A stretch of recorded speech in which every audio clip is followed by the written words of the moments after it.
E aí galera, cheguei! Mais uma aula, professor André Astro, mais uma vez aqui pra gente falar sobre princípios da eletrodinâmica. Então, povo, começando a semana top das galáxias, continuação daquela parte de princípios da eletrodinâmica. O que você já sabe? Você já sabe o que é corrente elétrica? É movimento ordenado de cargas elétricas. Você sabe que para ter corrente elétrica você precisa de uma DDP, certo? E de um condutor para essas cargas irem de um lugar até o outro. Confere?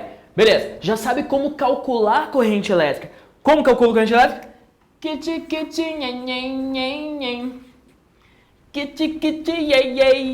E sabe que se houver um gráfico, se aparecer um gráfico na tua frente, o que você vai fazer? Área. Área de um gráfico I por T é a quantidade de carga. E eu deixei uma questão aí para você resolver em casa, não foi? Da última aula, ó, levou tempo suficiente, teve final de semana e tal, para resolver. Então se liga, vamos fazer essa questãozinha que eu deixei aí para você, que era esta questão aqui. Pô, se você não fez, não tem problema nenhum. O que você vai fazer? Você vai dar um pause agora e resolver essa questão, tá? Faz isso enquanto eu tô nessa pose aqui, ó. Aê, show! Volta aqui, vamos lá. Questão 1 do DH fala o seguinte: pela seção de um condutor metálico submetido a uma tensão elétrica, atravessam 4 vezes 10 18 elétrons. Povo, atravessam 4 vezes 10 18 elétrons. O que isso quer dizer? O número de elétrons que atravessa, não a quantidade de carga, tá? Em 20 segundos. Qual que é a intensidade média da corrente? Tal, sabendo que a carga elementar é isso aí. O que ele quer saber? A intensidade da corrente. Ele quer saber o I. Quer saber o que, pessoal? O I é, eu tenho o T, que ele fala que é 20 segundos, e eu não tenho o Q. Mas você sabe que eu posso misturar essa equação com a formulinha da véia surda do véio surdo? Q igual a E vezes N. Então fica E vezes o N, né? É igual a I vezes T. Lembrando que Q é isso aqui também. Q é igual a E vezes N. Ele te deu isso, te deu isso, te deu isso e pediu isso. Aí acabou, você sabe fazer. Então, ó, vamos lá. Na carga de um elétron, eu coloco 1,6 vezes 10 a menos 19. O N, que é o número de elétrons, é 4 vezes 10 elevado a 18. Então, 4 vezes 10 elevado a 18. Igual. Aí, eu quero saber. E o tempo é 20 segundos. Para facilitar, eu vou colocar 2 vezes 10. Pode ser? 2 vezes 10. E daí, quando eu passar aqui, vai ficar mais fácil fazer a continha. Beleza, prof. Ó, daí eu vou multiplicar esses caras aqui e vou passar o 20 dividindo. Para ficar mais suave para a minha pessoa, eu vou usar a calculadorazinha. 1,6 vezes 4 dá 6,4. Então, 6,4 vezes 10 a menos 19 com 10 a 18 dá 10 a menos 1, né? 10 a menos 1. Isso igual a 2 vezes 10 vezes o I. Passo tudo dividindo, fica I igual a 6,4 vezes 10 a menos 1 sobre 2 vezes 10. Confere? 6,4 sobre 2 dá 3,2. Opa! Vezes 10 a menos 1 dividido por 10. Povo, repete a base e subtrai os expoentes. Menos 1, né? Aqui é como se tivesse 1. Daí fica menos 1, menos 1. Menos 1, menos 1 dá menos 2. Menos 2 amperes. 3,2 vezes 10 a menos 2. Tem a alternativa aí? Letra B de Baiacu. Sucesso? Tudo bem até aí? Então, questãozinha suave de fazer. Aliás, esse capítulo, as questões tão mais suaves sim, mas não se acomode. Vai vir umas questões legais aí mais pra frente, próximo capítulo e tal. Beleza, essa questão 2, ó, 2 do DH. Vamos fazer também o FPA, galera aí do Pará. Galera do Pará. Ó, o acelerador de partículas LHC, abre um parênteses aí e vamos conversar um pouquinho sobre esse LHC. O LHC é a maior máquina que tem neste planeta.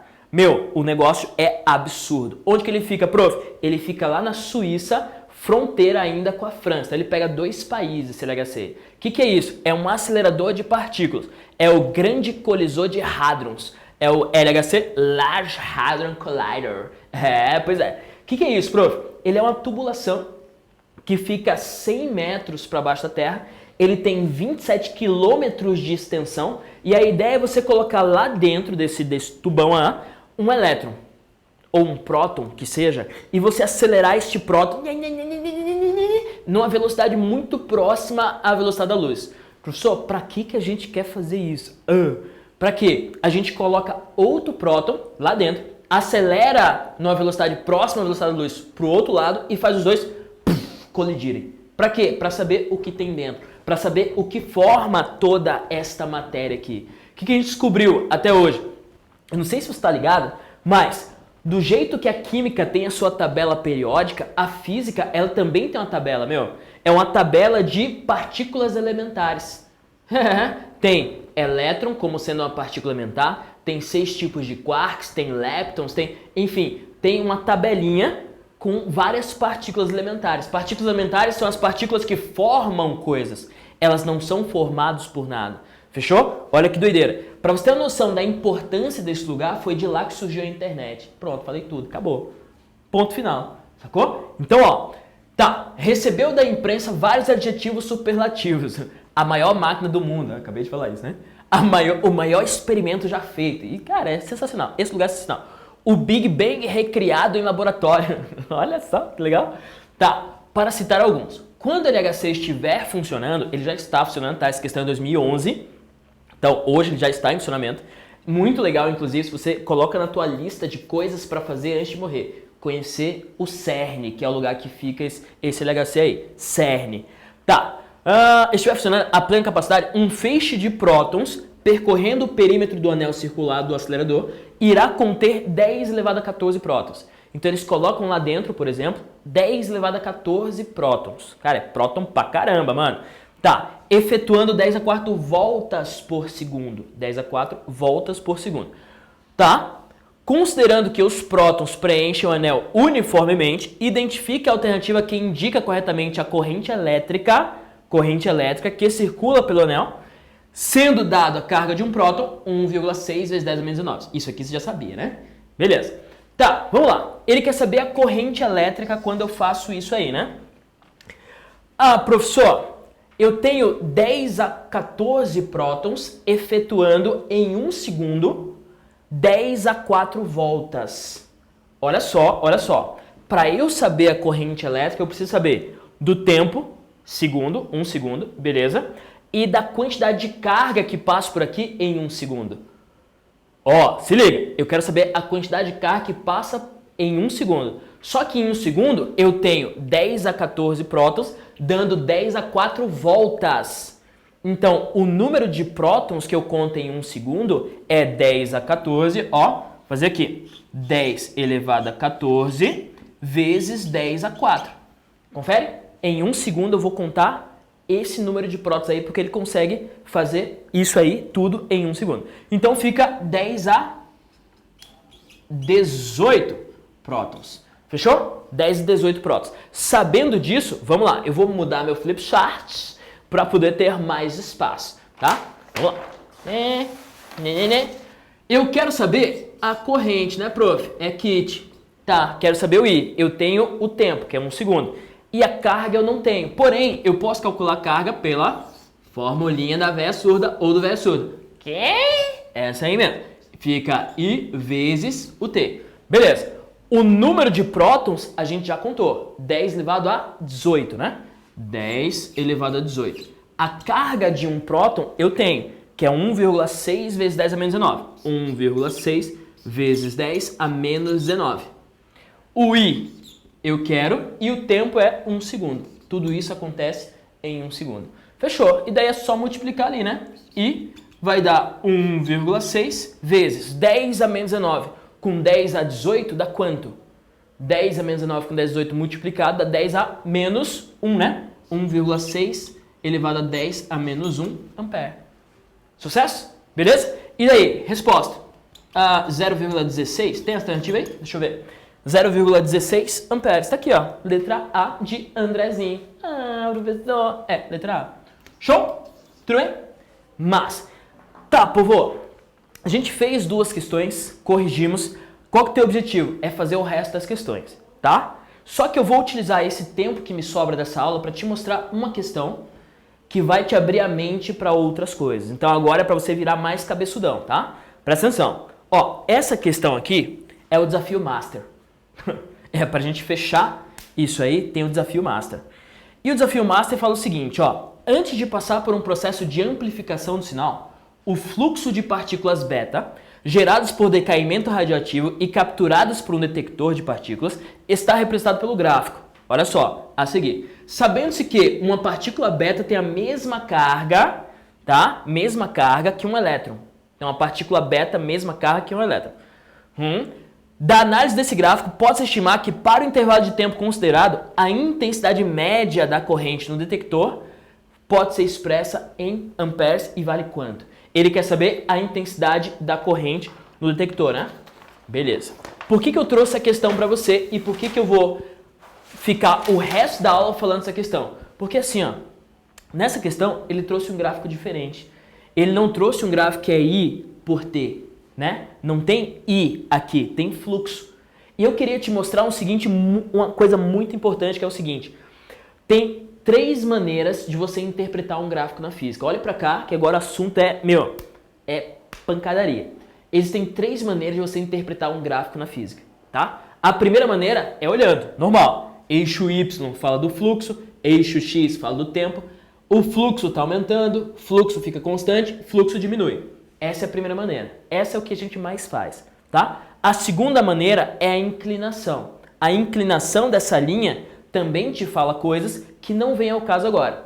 Mas a terceira maneira é a parte mais importante, que gostaria de chamar a tua atenção para isso agora, que é o seguinte: a terceira maneira de interpretar um gráfico na física é pela área do gráfico. E daí a pergunta é, você tem um gráfico, como você sabe o que aquela área te dá de informação? Essa é a terceira maneira e é isso que eu gostaria de explorar com vocês agora. Você tem um gráfico, como que você sabe o que a área daquele gráfico te dá? É simples. Ó, pensa comigo. Todos os gráficos que você já viu até agora, provavelmente você fez área de 4 figuras. Primeiro, retângulo, triângulo, quadrado, trapézio, certo? E daí você pensa, como que é a área de um retângulo? Base vezes altura. Área de um quadrado, base vezes altura. Área de um triângulo, base vezes altura sobre 2. Área de um trapézio, base maior mais base menor vezes altura sobre 2. O que tem em comum em todas essas áreas? Base vezes altura. Tem em comum base vezes altura. Ou seja, para você olhar para um gráfico na física, estou te falando em qualquer conteúdo, cara, não é só na eletricidade. Você olhar um gráfico na física e para você saber o que a área te dá, o que você vai fazer? Você vai pegar esta grandeza do eixo Y e multiplicar pela grandeza do eixo X e ver o que ela te dá. Por exemplo, um exemplo nada a ver com eletricidade, só para você perceber. Tem um gráfico na mecânica que é esse aqui, ó. Você viu ano passado isso aqui que eu sei. Ó, velocidade por tempo. Ah, pessoal, acho que eu vi mesmo. Ah, que bom, né? Velocidade por tempo. E daí aparece um gráficozinho assim, por exemplo. Tá, se você fizer a área desse gráfico, o que você tem? Ah, pessoal, eu não sei. Olha para ele. O que você vai fazer? Multiplica esta grandeza do eixo X por essa grandeza do eixo Y. Fica V vezes T, né, prof? V vezes T te lembra alguma coisa? Acho que não, professor. Não tem problema. Vê as unidades. É metros por segundo vezes segundo. Ó, metros. Ou seja, se você fizer a área deste gráfico, o que você tem? Metros. Você tem a distância que o objeto andou. Sacou? Então eu consigo interpretar só fazendo isso. Agora, para qualquer gráfico na física, na biologia, na química, seja onde for, se você fizer isso, vai dar certo. Aqui, se eu fizer a área desse gráfico, o que eu tenho?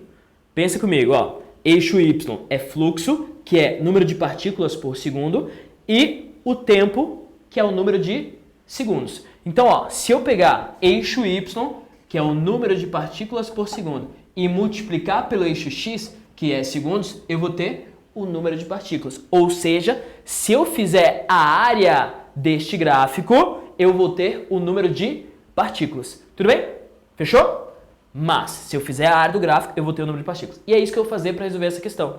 Por quê? Porque ele quer a corrente, tá? E para saber a corrente, eu preciso... Corrente é Q sobre T, é o kit, né? Eu preciso da quantidade de carga. E para saber a quantidade de carga, eu preciso do número de partículas. Confere? Tudo bem? Beleza. Então, vamos fazer a área desse gráfico aqui. Só que daí tem outro detalhe que eu gostaria que você se atentasse e não me errasse nunca mais. A área do gráfico é da onde até onde? É da linha até o eixo X, até aqui, ó. Então, você tem que fazer a área desse trapézio? Tem que fazer. E tem que fazer a área deste retângulo também, e somar os dois, beleza? Então, eu vou fazer a área do trapézio, vou chamar de A1, e vou somar com a área do retângulo, que eu vou chamar de A2, beleza? Isso para calcular o número de partículas, tá? Então, área 1 vai ser base maior. Quem que é a base maior? Base maior, prof, é 8, né? 8 vezes 10 a menos 3. Vezes 10 a menos 3. Se liga. Base menor. Base menor vai do 2 até o 6, dá 4. 4 mais 4 vezes 10 a menos 3. Isso tudo vezes a altura do trapézio, que é 10, né? Ó, do 5 até o 15, 10 vezes 10 a quinta. Então fica 10 vezes 10 a quinta. Isso tudo sobre 2. Isso era o trapézio, né? Daí, ó, 2, 5, fica 8 mais 4 dá 12, né? 8 mais 4, 12. Então fica área 1 igual a 12 vezes 10 a menos 3 vezes 5 vezes 10 a quinta. Lembrando que eu dividi isso aqui, né? 12 vezes 5 dá 60, né? 60 vezes 10 ao quadrado. Confere? 6.000 partículas aqui nessa parte. Vou colocar parte. Beleza, 6.000. Daí, ó, vou fazer a área do retangulinho também, para saber quantas partículas aqui, ó. Lembrando, fazer a área te dá o número de partículas. Beleza. E daí, fazendo a área aqui, fica 8 vezes 5. 8 vezes 5. Vamos lá. A área 2 é base vezes altura, que é retângulo. A base é 8 vezes 10 a menos 3. A altura é 5 vezes 10 a quinta. 5 vezes 10 a quinta. Daí dá 8 vezes 5 dá 40 e 10 ao quadrado. Dá 4.000 partículas. Parte. Ou seja, quanto que eu tenho? Total? 10.000 partículas. Sucesso? Tá. Eu tenho 10.000 partículas, daí virou uma questão normalzinha. Eu uso E vezes N igual a I vezes T. Aí virou uma questão normal, né? Tem nada de novo aí no planeta dos macacos. Tudo bem? Ó, o E é 1,6 vezes 10 a menos 19. O N é 10.000 partículas. 10.000 é 10 a quarta, né? 10.000, 10 a quarta. São 4 zeros, né? 10 a quarta. E eu quero saber, e o tempo que eu levo em consideração é aqui, ó. 8 vezes 10 elevado a menos 3. 8 vezes 10 elevado a menos 3. Aí, fechou. Show? Beleza? Daí, I vai ser 1,6 vezes 10 elevado a menos 15 sobre, lembrando aqui, repete a base e soma os expoentes. Menos 19 mais 4, menos 15. E aqui fica o 8 dividindo vezes 10 a menos 3. E vai ser 1,6 dividido por 8. Deixa eu fazer aqui, rapidola. 1,6 divididos por 8. 1,6 divididos por 8, que dá 0,2. Então fica 0,2 vezes 10. Ó, olha só, divisão de potência, repete e subtrai os expoentes. Menos 15 menos 3, menos 15 mais 3, que dá menos 12. E daí fica aí, finalmente, 2 vezes 10 a menos 13. Show? Isso é a corrente elétrica em ampere. Tem a alternativa aí? 2 vezes 10 a menos 13, letra E. Então, essa questão, ela traz um ensinamento precioso. Povo, só para fechar, se você fizer a área de um gráfico, como você sabe o que aquela área te dá? Não decore, porque tem milhões de gráficos na física, na química, na biologia, não decore. Você pega a grandeza do eixo Y e multiplica pela grandeza do eixo X e vê o que é aquilo. Se as letrinhas não te falarem nada, pega as unidades. A unidade com certeza vai te falar. Sucesso? Beleza? Então, queria só te mostrar isso aí. Valeu, povo. Até a próxima aula. Deixa eu só dar um feedback aqui no computador. Aí, até a próxima aula. Professor André Asca por aqui. Tchau!